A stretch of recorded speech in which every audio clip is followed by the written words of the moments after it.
Hey, this is Action Bro Studios coming at you with another podcast episode today.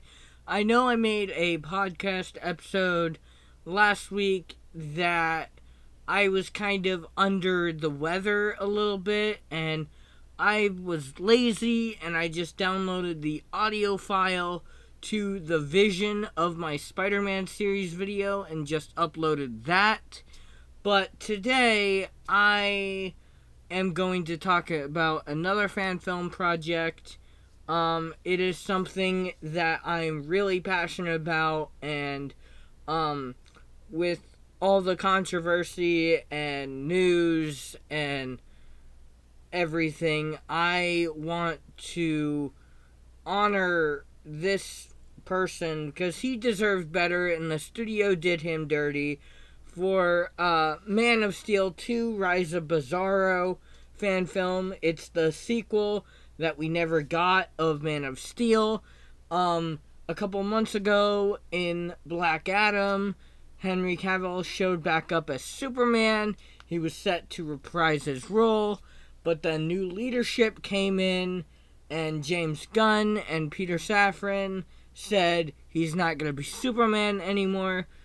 2 months after being called back to be Superman, and to me that's dirty, and they should have just let Henry Cavill be his own Superman again. He was extremely passionate, and I owe it to him to honor what a sequel franchise could look like to that, and possibly a third film. But this is my own interpretation of Man of Steel 2. It's mostly my own story, but with elements of that connected universe and what's already established for Henry Cavill, but the majority is my own thing because nothing's ever come to it, and I do apologize on how my voice is sounding right now. Everyone's been getting sick lately, and I think I'm starting to catch it. Hopefully it will be better soon so I don't have to miss work and things. But I also got a couple Action Bro Studio stuff that I'm going to mention in this podcast. But as far as the story goes for Man of Steel 2, it takes place after Man of Steel. Of course, that was a great film. And it also takes place after the Snyder Cut. And it's set like 3 or 4 months after the Snyder Cut, and people are still afraid of Superman because he's still wearing the black Superman suit. People are a little afraid. It's not hopeful and bright colors as usual, but he's still healing and regenerating, so he needs that suit.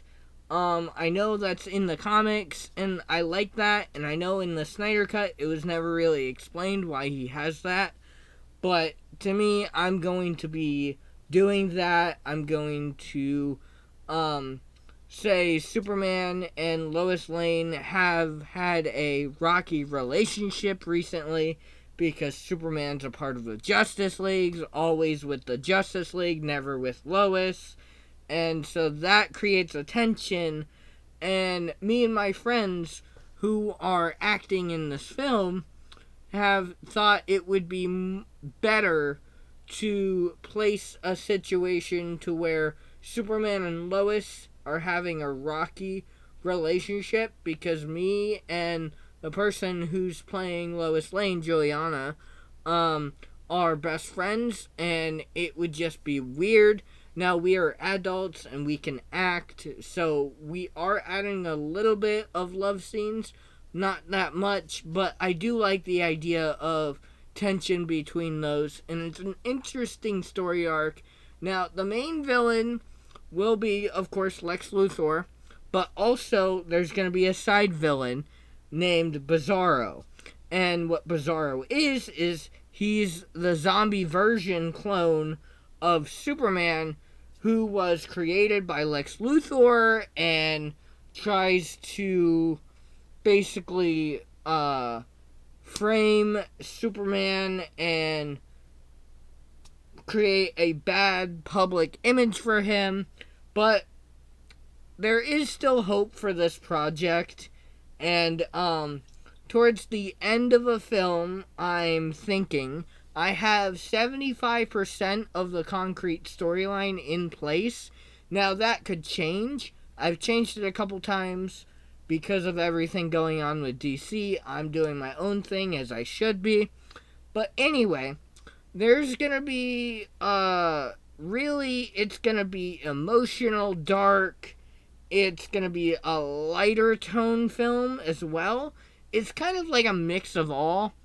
And so we get to the part of the story to where everyone hates Superman and everyone doesn't have hope in things.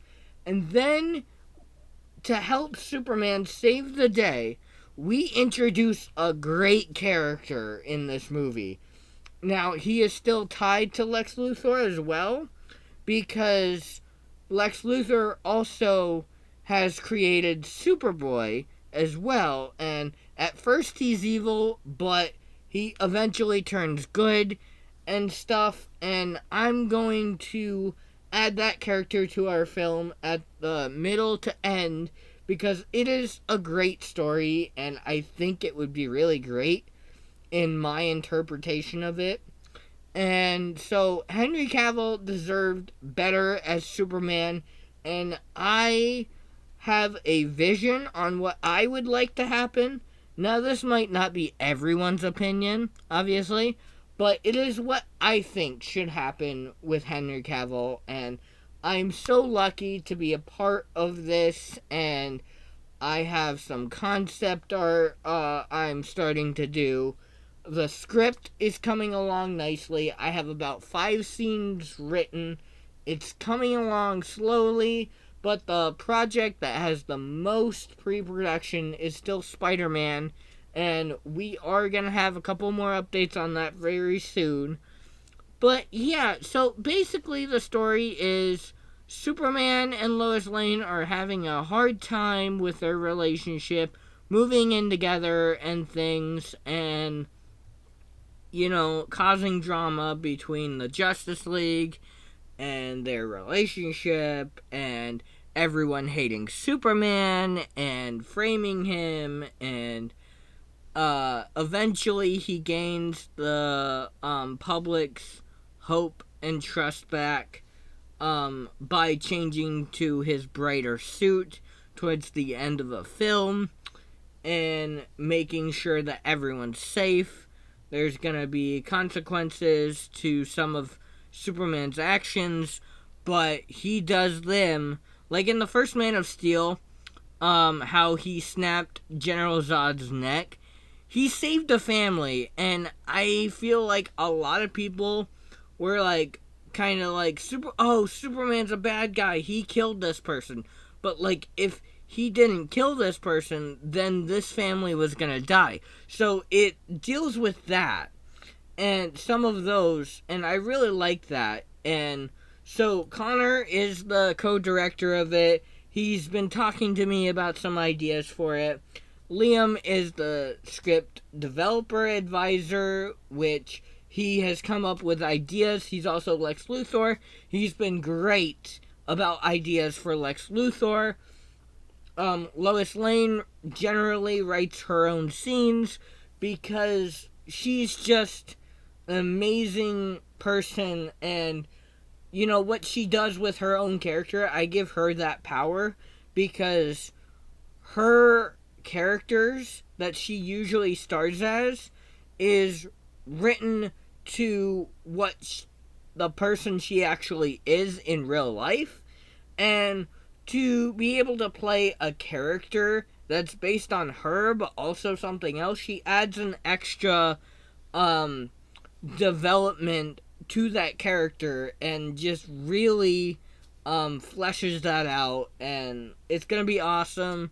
I have a couple more updates for this project later on that I can't tell you right now because it's sort of being in development right now, but it's also a surprise, so I can't give everything away. But I just wanted to talk about this project and what it basically is going to do. And I want to honor Henry Cavill because he was done dirty by the studio, and I can't stand it because he was great. Everyone loved him. I know some people didn't, but everyone generally loved his version of Superman. Yes, it was dark, but like at some DC characters need to be dark at certain times, and then other times they need to be lighter.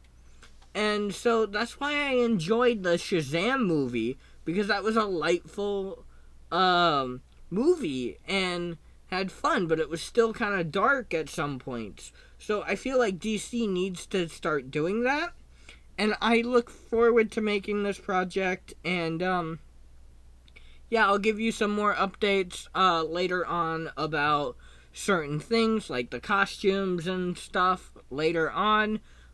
This has been a short episode of the podcast because I'm feeling under the weather still, but I basically talked about what this project is and what it means to me, and some of the friends who are a part of it who are doing great work with it. And yeah, I don't pay my Action Bro Studios crew because we're all just best friends in life right now, and I want to make Action Bro Studios a real company someday. It's just right now it's not a real company, but we have an official website, so it kind of ego wise, it kind of feels like a real company. And eventually I will get there, but slowly. I don't care about being famous. I don't care about any of that. I just enjoy doing what I enjoy doing, and I love it, and me and my friends love it. So they're not even mad that they're not getting paid about it because they're so passionate about filmmaking like I am, and that's great. And I feel like this will grow to be a successful company one day, and it's gonna be awesome. So see you guys next time. Bye.